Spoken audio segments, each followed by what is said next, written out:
Okay. We are recording an hope to be exciting episode with author, environmentalist, activist. I don't know. We'll find out. Novelist James Sturz. Welcome to Journey of an Aesthete podcast, and you are the author of this marvelous work. Thank you for saying so. I mean, it was a lot to talk about, and I've just finished reading it this past month or week, and I'm wondering a number of things. I mean, I was, of course, it has a lot of a good book jacket. Juno Diaz likes it, and other people, and there's a lot of Jean-Michel Cousteau and sea people and marine biologists and oceanographers and all sorts of people like that. So there's definitely an ocean orientation to the book and an environmentalist orientation. But in addition to that, it's actually really a great work of literary fiction, and it's a poem, and it's just beautiful. And so I don't really kind of know where to proceed. You could talk about how you came to write a book of this quality over your career, or anything else you want to talk about, the oceans, or leave it up to, like me, you were from New York City, right? That's right. I grew up in Manhattan on the Upper West Side. Wow. And I'll say one thing about the cover. I'll say two things about the cover. Okay. The first, and I can boast about it because I did not make the cover. A professional cover designer at the publishing house Unnamed Press made it, and it won 2 awards in August for best cover of the month in Lit Hub and in Spine magazine. Excellent. Well, it's. I wish there were more covers like this. And the second thing I will say about the cover, and this is why you need to actually get a hard copy of the book, like we have, and you need to go to readings and podcasts to find out these things, is if you take the jacket cover off, there is this adorable shark. Wait, let me there we go. There we have it. There you have it. Well, this is you know what this makes me? So this, what this reminds me of? When I was 8 or 9 years old, the 1970s, I used to go with my parents to Books and Company, or Shakespeare and Company, and Jeanette Watson, remember her, and Gotham Book Barn. There's a whole reading the New York Review of Books, which I read as a child, very, very had a little bit precocious there, and reading this book and meeting you now reminds me of aspects of that book culture, New York book culture, a little bit. Because that's the culture that I grew up in and was raised in. I've since left New York, although I'm in New York at this moment. But it obviously, things that reside inside of us stay there. Absolutely. And I hear my father saying, "Don't judge a book by its cover," but I'm telling you, actually, exactly that. Judge the book by its cover. It's iridescent, by the way, as well. You won't really see that inside, but if you hold it up to the light, particularly the back. Yeah. So all sorts of fun and games you can have with a book before you even start to read it. But the story itself of Underjungle, and my connection with the ocean and with water goes back to my childhood. I grew up in an apartment building on the Upper West Side of Manhattan on the 12th floor.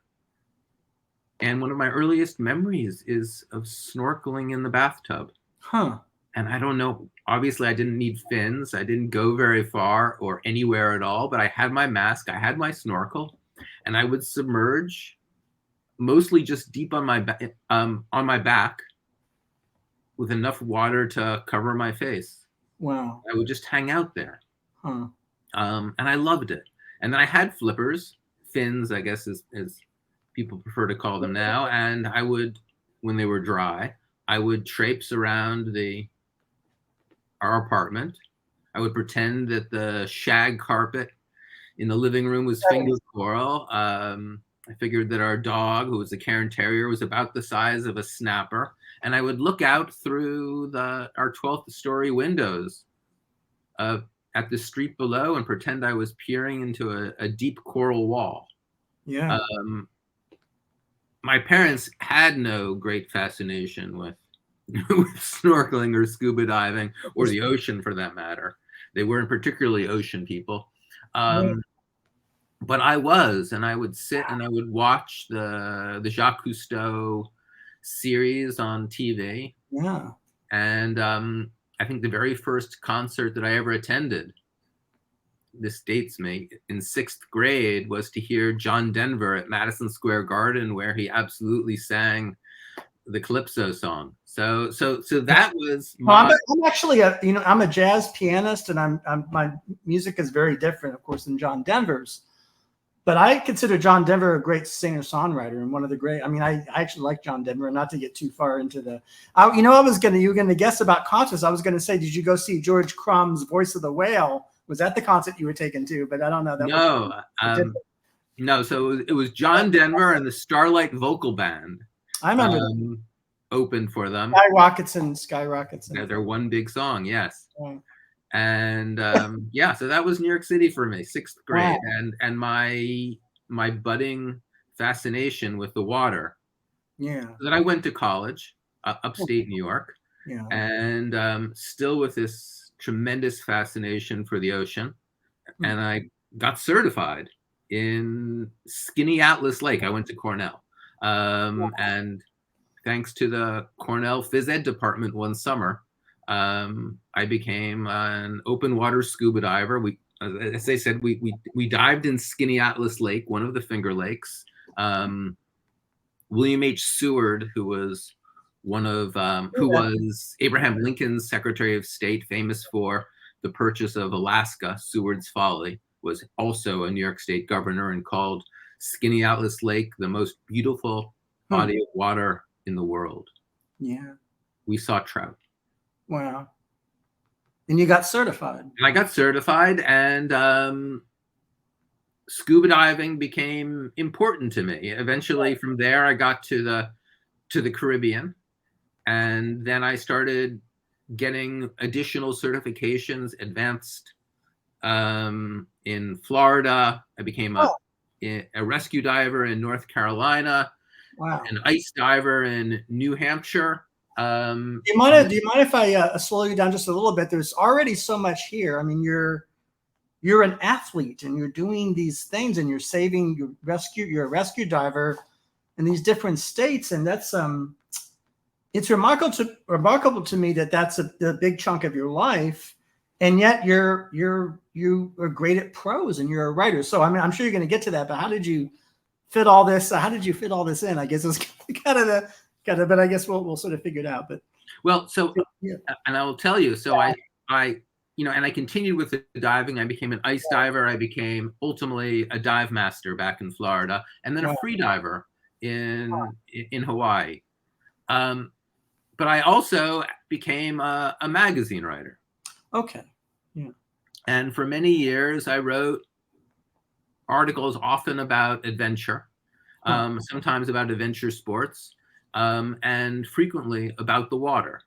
And I wrote about diving in the ocean for a lot of travel magazines, scuba magazines, coastal magazines, but also for more serious publications, for The Atlantic, for the New York Times Magazine.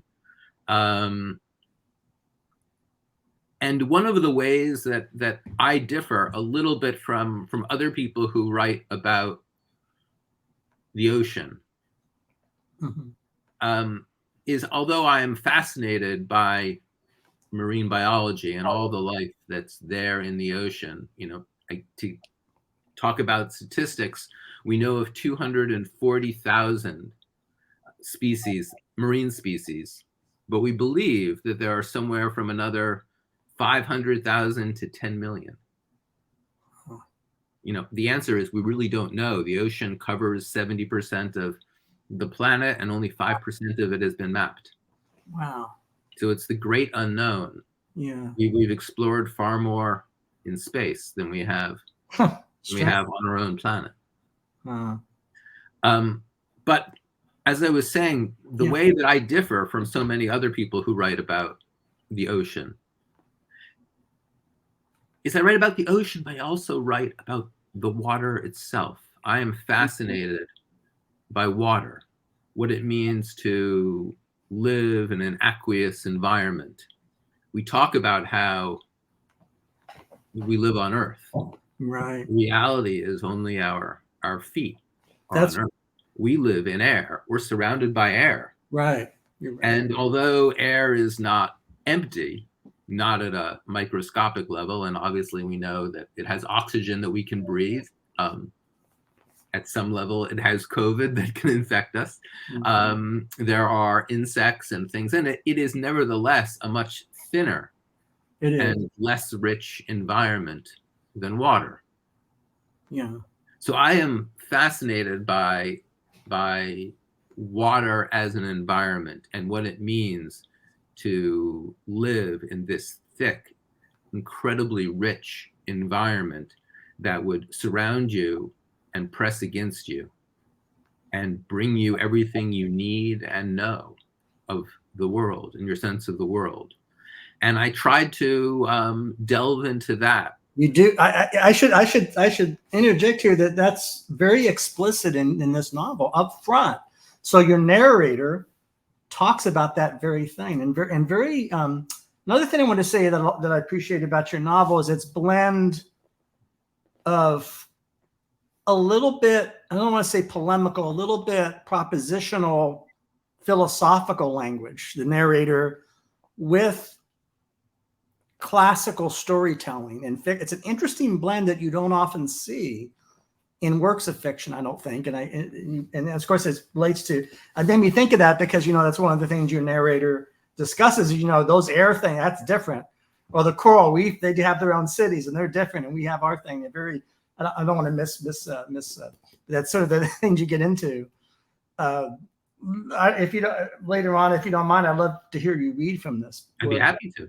But go ahead, because that's interesting that you bring that up about the air and the water and environment.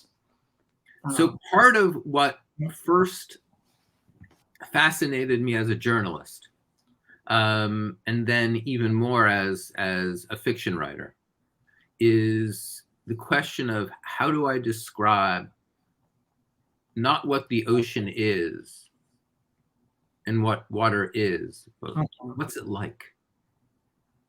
And for many years, I was a travel journalist and I taught travel writing, and I would always tell my students, you can always find out the facts on Wikipedia. That's right. Every day there will be more information available than there is today. Information is cheap.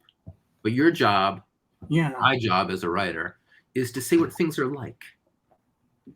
So I hope that it's the feeling. I mean, again, I on my show, I come back over and over again to this phenomenological point that's the function of the arts is that very thing.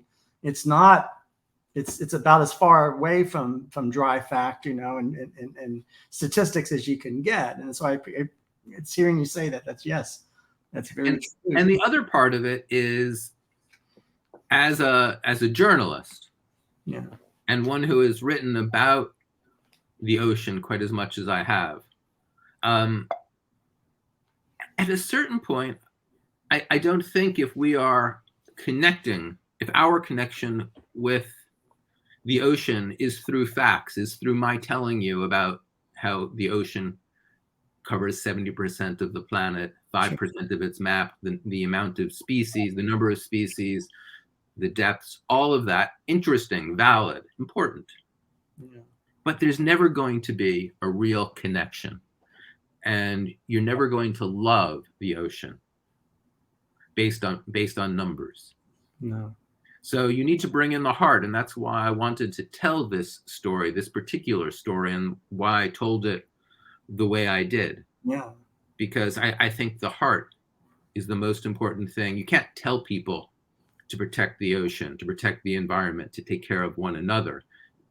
You have to make them love one another, love the ocean, and then they'll want to do it on their own.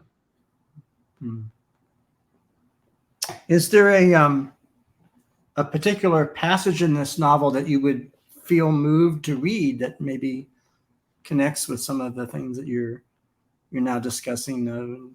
things that it talks about we're creatures of love, or one of the because I think. Well, I think maybe I'll read the first page or so. Okay. Why not start at the beginning? At the beginning, isn't that what we learn in The Sound of Music? Oh, this is a treat. And I will put on my glasses for this. Excellent.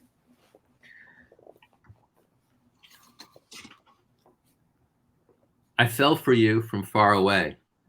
You had skin like waves. I know it wasn't the pull of the moon. You smelled like fresh water, pureness, and trouble amid the pulverized sand and shells. I already knew what you looked like and how you moved. I was a puddle in the ocean. I wanted to turn you into jelly. There has never been a world like ours, a place that was perfect, even before I knew you were in it. Our world is canyons and ledges and phosphorescent trickles, and mountains and swirls and sponges. It is plankton thick enough for farmers to herd and fishers that flash boil lobsters into feasts. It is polyps and oysters and undulating pelvic fins. It is our origin and the future.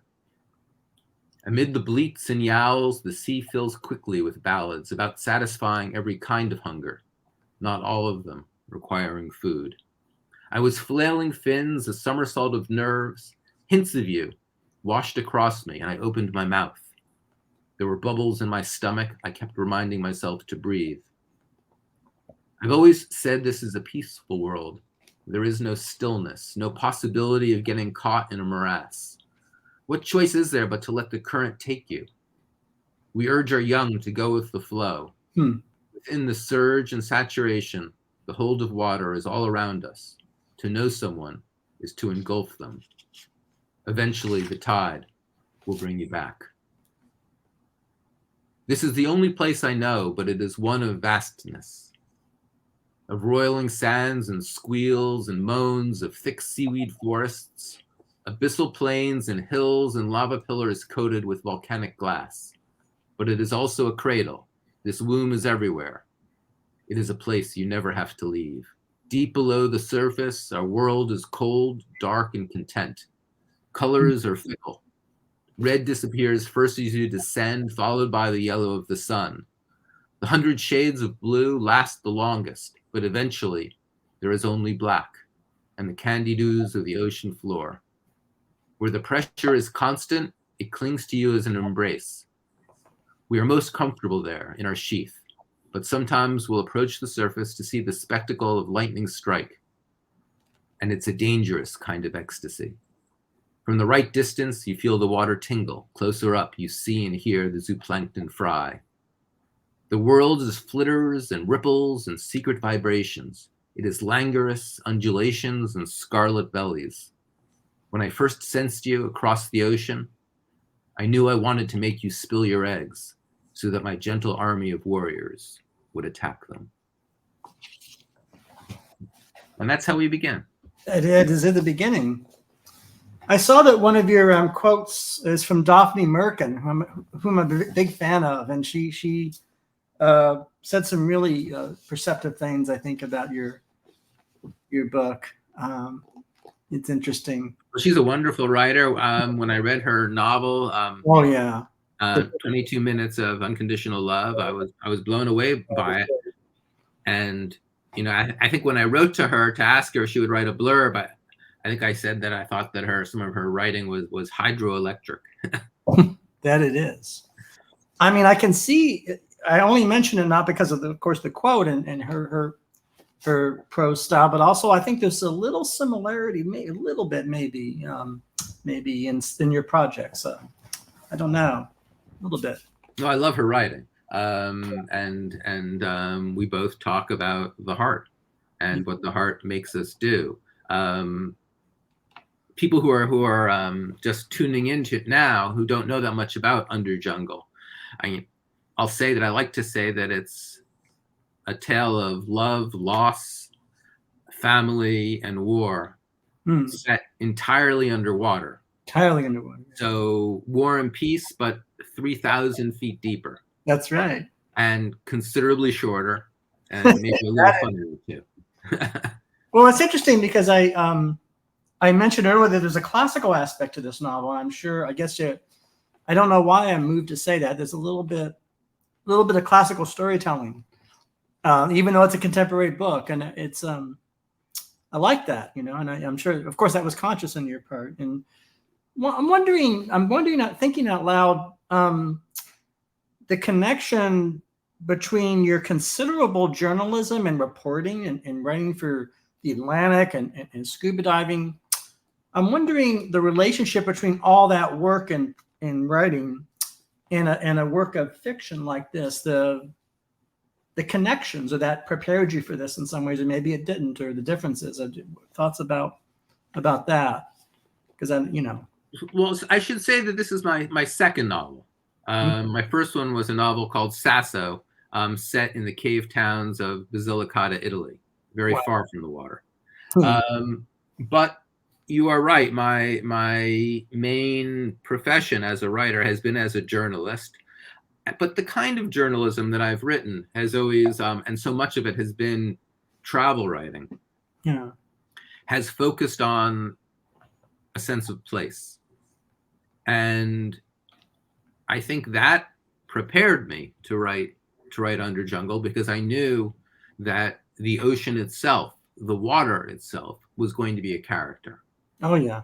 That my creatures don't live in an environment that they take for granted. They understand that the world is one and they are part of it, and that the water is their everything. Yeah. It's interesting. I'm thinking of Joseph Roth's Call It Sleep, I haven't read that in a long time, but yes, okay.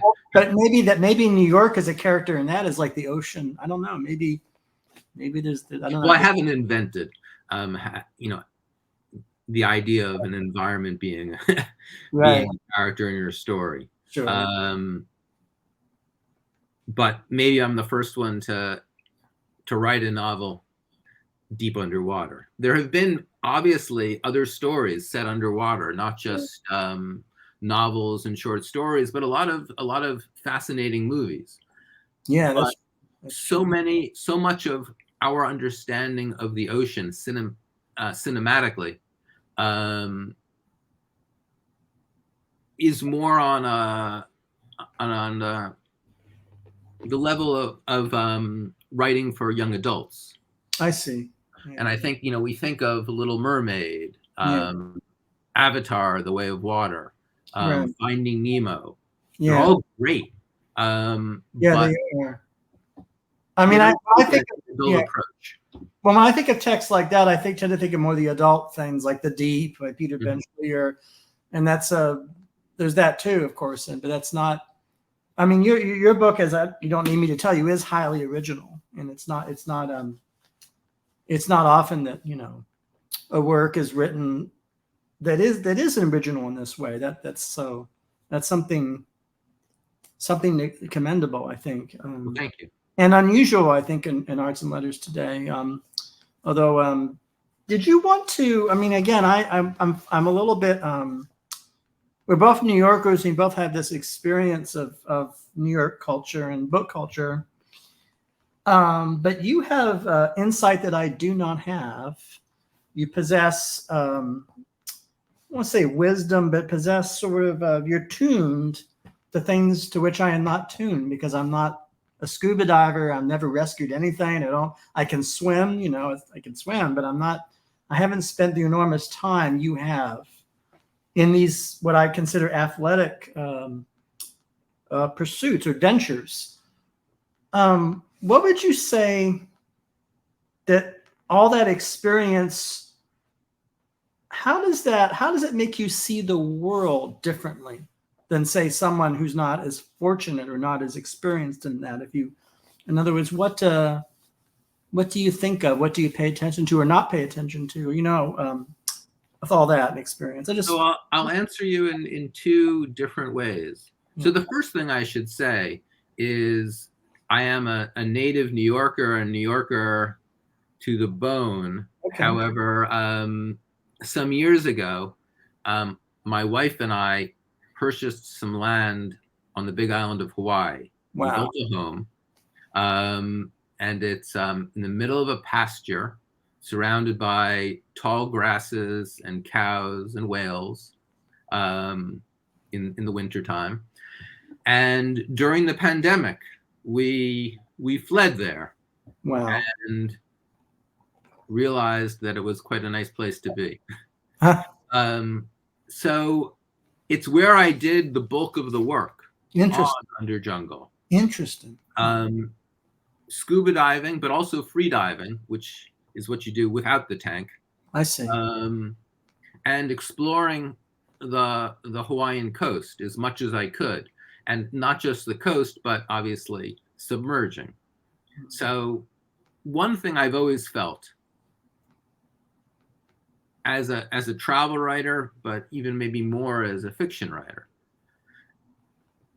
is that you can describe something far better when you're right there in front of it or inside of it, in the case of the ocean, than you can at your desk. Yeah. So I spent a lot of time underwater, thinking and perceiving, observing, I should say, trying to figure out how do I describe the water? How do I describe the things that I see? I've always been the kind of scuba diver who dives with a lot of underwater slates. And everyone's always alarmed because as soon as somebody takes out a slate, it seems like the assumption is they have a complicated problem that they can't describe with hand signals. I see. So I always warn people, I'm going to be diving with a slate and I'm going to be taking notes. Well, because you're a writer. About me. You're a writer, of course. Yeah. So I spent a lot of time underwater thinking about the ocean, thinking about the oceanic life that I would see.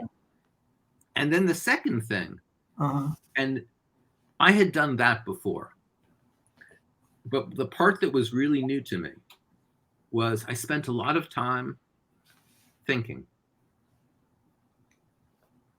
Just thinking.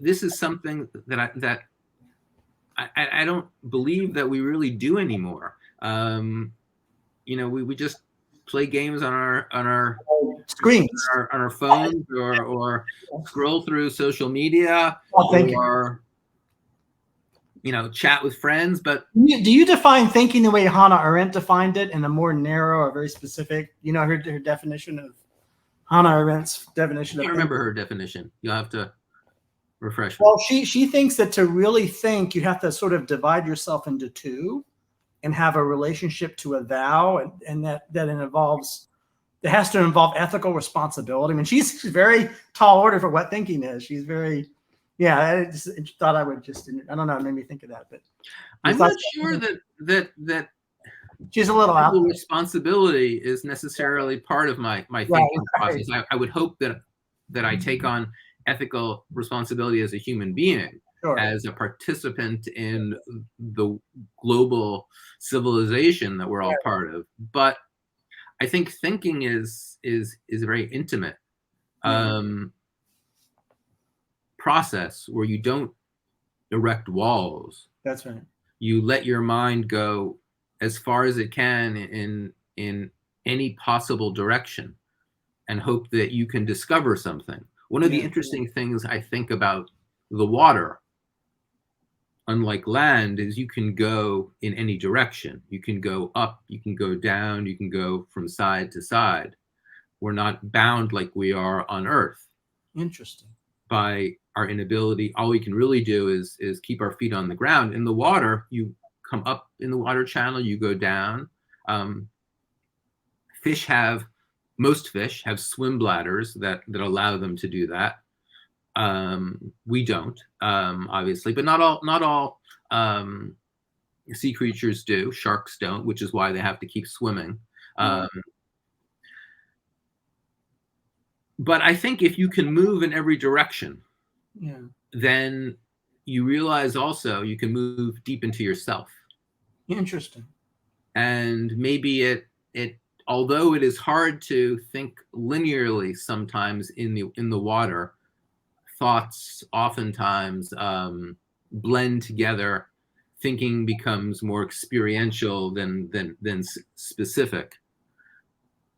I think nevertheless, it's a very meditative experience. And that meditation then can continue on land when your thoughts do get a little clearer and more precise, more linear. That's fascinating to me. Are you going to do writing in the future that's more repertorial or maybe less fiction oriented again, or is this signal a churn or a change, or does it depend on what gigs or inspiration or different? So, I mean, I hope to write a lot more about the ocean, and I would like to write about the ocean from a variety of perspectives. I probably will do some more repertorial work. I've certainly been writing articles as Underjungle was preparing to come out about the ocean and about the water itself. But I found Underjungle to be an incredibly meaningful and happy experience. I loved writing it. I loved the process of writing it, the discovery of the world I was creating, the discovery of the thoughts that I was capable of having, the feelings. And I would like to stick with Underjungle and Underjungle's kind of writing for a lot longer. I do have a sequel that I've just started, and I won't talk too much about it, but I will say that I have more to tell and more than I want to tell. Well, I'm glad that you're not gonna. What is it? The John Waters quote. He said he didn't want to talk about a new movie because it would hex it, and I think it hexes. I think David Letterman says, but isn't that something you would want for one of your movies, John, to be hexed? But I don't know. But I'm thinking that, I'm glad you at least mentioned it because it gives the audience or readers, something to look forward to. There will be more. Interesting. I can't tell you when. How much of human life? I mean, there's a lot of human life in this Earth life in this book about the ocean. Interestingly enough, talk about a little bit about that relationship, about human-centered concepts of warfare and social status, or the creature itself that they're. I don't know, without giving too much away or getting into. We've talked generally about the book. I mean, I'll say two specific things about it. That the book is set deep underwater. Yeah. I have invented a species. I see. That lives underwater. That entire civilization is underwater. A species that is highly intelligent and highly sensitive or emotional, and it is the narrator. The narrator of the book is a member of one of 7 tribes of this underwater civilization, and I call these species collectively. First, I'll spell it: YC, and it's pronounced us. And it is, in fact, the Mongolian word for water. Wow. But I chose it not just because it's the word for water, but because us sounds a lot like us. And the book very clearly is about ourselves. That's right. But that's the dance of the book. That's the way. It occurred to me very soon. I think the passage you read today, the opening, right after that, I was starting to say, "Oh, this is about us." It's a mirror to us in a way, and I think that's, definitely. It's interesting you say it's a mirror to us, and yes, of course it is. One of the interesting things about water is that water itself was the first mirror, long before we had actual mirrors, and it probably played a crucial role in the development of consciousness. I think so. I think that's probably true. You might know a bit more about that than I do, because I don't know. Did you when you were growing up into the writer you are now, did you have favorite writers or models or reporters or journalists or science writers or novelists or whoever comes to your mind that you read that person like that person? I like what they do with words. Who do you comes into your consciousness when you? So the writer who I have always loved since I read the first short story of his was Leonard Michaels, who's no longer with us. Fantastic. But he grew up in the Lower East Side. Yiddish was his first language, and then became the most fabulous short story writer. And along the way wrote an incredibly moving story about his crazy first wife called Sylvia. A spectacular volume of short stories. I would have saved them if I could. Going Places was another one. Yeah, they're amazing. I'm glad you mentioned him. I don't know, have people forgotten about him maybe a little bit today? I don't know. I mean, just like they forgot about Roth or yeah, I don't know. But he never made it to the degree that other writers like him did. Yeah. He ultimately moved to California, to Berkeley, became an English professor at UC Berkeley, wrote the short story The Men's Club, which is spectacular, which he then that's an amazing. Well, they made it into that movie, right? Well, he made it so the short story, which won, I think, Henry Award that year, he then stretched into a novel, which is good, but not as good as a short story, and was then made into a movie, which is even less good. But so Leonard Michaels, and what was always fascinated me about Leonard Michaels is I later learned that he was tone deaf. Huh. And because I always found his writing to be so musical, and then I realized that it is musical because this is his music. This is his music. That's right. So I think that he has deeply influenced me at a granular level of trying to bring that poetry into his prose. Yeah. Into my prose. Sure. That's Leonard Michaels. I wasn't expecting that name, but I was happy to hear it. Are there others or that you would think or So from the ocean perspective, I read on the one hand, The Sea Around Us by Rachel Carson, but also 20,000 Leagues Under the Sea by Jules Verne. And it captivated me, that world. Yeah. And I knew that I wanted to write about nature, which was maybe a strange thing to decide in New York City. Nevertheless. Well, I don't know. I think about New York City, people like Jane Jacobs, and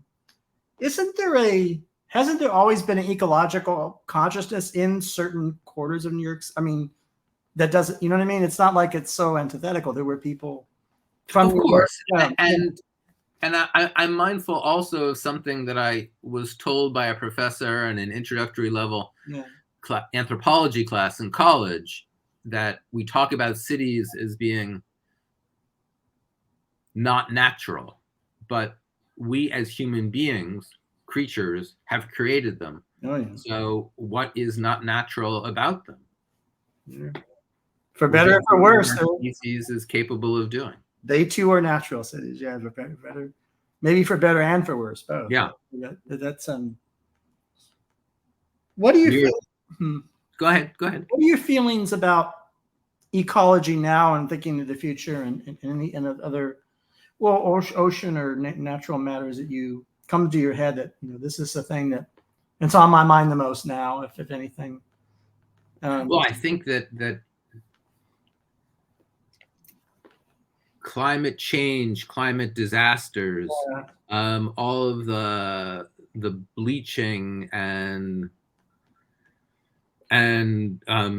all the other problems in the ocean, in our world, the fires. I mean, I live in Hawaii, so we just experienced a lot of devastating mind-blowing fires that no one ever could have imagined would have occurred. So every day we have another lesson about how we're destroying the ocean. However, I mean, how we're destroying the planet. On the other hand, every day we have a lesson about how guns kill people, and we don't do much about that either. Yeah. So the question is, when are we going to start doing something about all of this? When are we going to decide that maybe we should catch fewer fish? Maybe we shouldn't mine the deep ocean floor, the deep seabed, until we know a little bit more about it. Maybe we need to figure out how to use less fertilizer so that less of it seeps into the ocean. There are many things that we need to do. The question is, when will we do it? When will we start, or when will we stop burning quite so much oil? A lot of questions. There are no answers, really. I mean, there are a lot of promises. Well, it depends, of course, if your questions are merely rhetorical, which they're not. They're probably a little more. They're both rhetorical and direct, and sort of. I was very pleased, very proud, honored to get a blurb also from Paul Watson in the book. Yes. Paul Watson, who is one of the co-founders of Sea Shepherd, and now of the Captain Paul Watson Foundation, who's out there every day trying to protect the ocean from us. James, is there any additional things that your consciousness brings to your attention as we approach possibly even good things like this episode come to an end eventually? And is there anything that you feel that you want to say? So Underjungle is a story about the ocean, and it's a story about war, but it's also very much a story about love. And love, I think, at the risk of sounding cliched, love is the answer. Love is crucial. I once went to a Billy Bragg concert in Italy many years ago, the singer-songwriter, and he was talking about, he said that people would ask him why he would write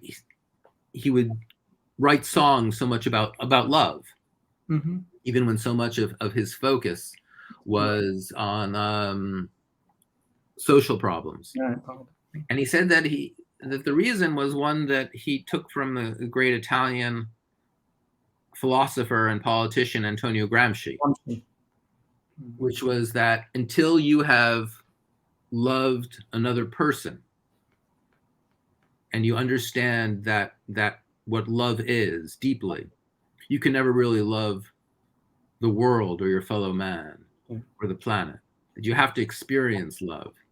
And I'm hoping that I've done something like that in Underjungle. Yes. That if I can make you love the ocean, and I can make you understand what love is, both loving another person, or in my case, creature, but also loving yourself, that you can enter the world, or we're already in the world, so continue your journey through the world lovingly and taking care of it, because why wouldn't you? Yeah. Well, I want to thank you for that, because that's a very it's a great note to end on this on, and I want to thank you for your generosity and time and for writing this book, as well as all your immense reporting and journalism over the years, which is something that's I'm finding out about now, first time, and it's great. And thank you for coming on our podcast and discussing love and the ocean and matters of consequence. Well, thank you very much. And